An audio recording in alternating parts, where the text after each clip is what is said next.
publique. Il faut le rappeler, en 6 mois seulement, la dette publique béninoise a connu une hausse de 650 milliards de francs CFA, passant de 8 472,2 milliards de francs CFA à fin décembre 2025, de 8 000 à 9 122,2 milliards à fin juin 2026. C'est une chose qui soulève beaucoup de questions. J'allais dire, Fidèle Vodounon, dans quoi est-ce que le Bénin investit concrètement?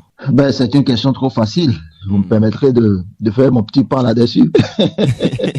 Parce que, je le dis ainsi, parce que tout le monde voit dans quoi le Bénin investit. Je voudrais bien reprendre par le bout de la chute donc de Herman Anyambosu sur le fait justement que, eh bien, le Bénin, on n'a pas de retard dans le remboursement, que ce soit du principal ou des intérêts, par rapport donc à nos dettes. Et ça, c'est un indicateur clé. Je ne suis pas économiste, je m'en excuse du peu, je ne suis pas même journaliste économique, mais aujourd'hui, l'information est quand même assez ouverte pour tout le monde et les analyses fusent de partout pour qu'on puisse faire des recoupements utiles. Alors, le Bénin investit dans presque tous les domaines, mais encore plus dans des domaines productifs, que ce soit l'agriculture, que ce soit les infrastructures routières, sanitaires, administratives. Le Bénin investit dans la santé, le Bénin investit dans l'agriculture, la sécurité, les transports. Je dis pratiquement tous les domaines. Et ce qui est très important à souligner, c'est que le Bénin ne s'endette pas pour payer des salaires. Nous aurions peut-être aimé, quand je dis nous, ce n'est pas forcément moi, mais bon, une certaine partie de Béninois aurait aimé qu'on dise qu'on aille chercher de l'argent pour, comment nous disons déjà, reverser les aspirants au métier d'enseignant, parce que ça, tout le monde semble s'en prendre. Mais non, on ne s'endette pas utilement pour payer des salaires. Et ça, c'est de notoriété publique, j'ajouterais internationale. Alors, le Bénin, bien, d'abord s'endette parce qu'il a les moyens de s'endetter. Vous connaissez la formule consacrée, on ne prête qu'aux riches. Et la richesse ici, c'est la capacité justement du pays, non seulement à soutenir la dette, mais aussi à investir dans des domaines assez productifs, capables donc de relever le développement et de maintenir le cap quant à la possibilité donc du pays d'honorer ses engagements vis-à-vis donc de ses créanciers. Donc là-dessus, je pense que vous faites peut-être erreur en évoquant beaucoup de chiffres. Déjà que vous évoquez des chiffres pour le petit littéraire que je suis. Les chiffres, c'est pas ma tasse de thé. C'est juste pour apporter des précisions.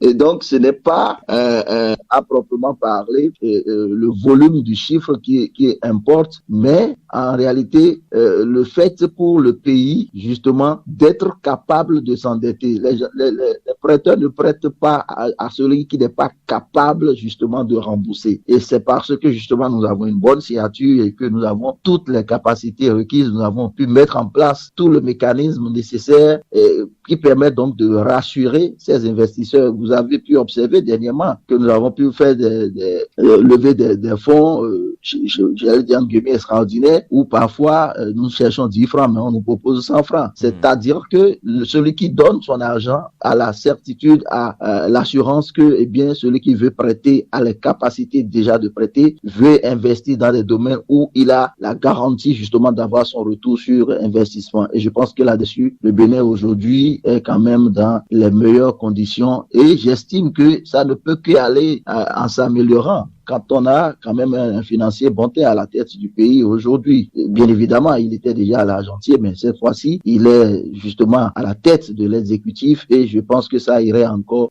mieux, surtout que tout le dispositif a été déjà mis en place, bien huilé, pour que nous puissions aller vraiment vers le développement. Mais je finirai encore sur la question en évoquant la question même de la dette. Parce que, vous savez, bon, pourquoi des gens comme moi, Fidèle Vodounon, ne sont pas des entrepreneurs ou des hommes d'affaires prospères.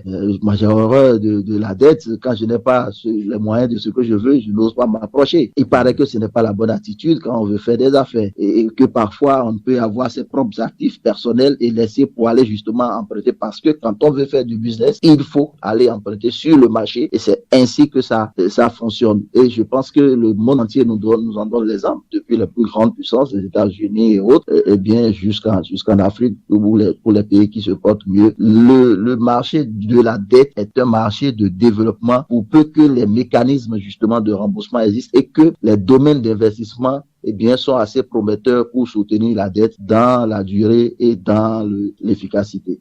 Vous l'avez précisé, que le Bénin investit aujourd'hui plus dans les secteurs qui ramènent des recettes plutôt que des secteurs qui n'en ramènent pas. Mais on voit beaucoup plus des investissements dans les infrastructures routières, on voit beaucoup plus d'investissements dans d'autres types d'infrastructures. Est-ce que ces investissements-là rapportent en beauté, en image pour le Bénin plutôt qu'en recettes, ou plutôt cela rapporte bien plus de recettes que cela nous en rapporte de l'image, Fidèle Vodounon? En réalité, c'est parce que vous faites une fixation sur ce que vous voyez devant vous. Vous ne posez peut-être pas la question à la bonne personne, mais je vous ferai quand même ma réponse, parce que ces genres de débats devraient se faire de façon à intéresser le Béninois lambda, pour qu'il comprenne. Et là-dessus, nos parents qui sont peut-être au fin fond d'Afamé là-bas, dans la commune de Bonou, aujourd'hui, ne prennent plus autant de temps pour venir à Porto Novo ou aller à Cotonou qu'il y a 5 ans, il y a 10 ans en arrière. Et donc, on a du mal, en tant que citoyen lambda, à calculer le gain justement de cette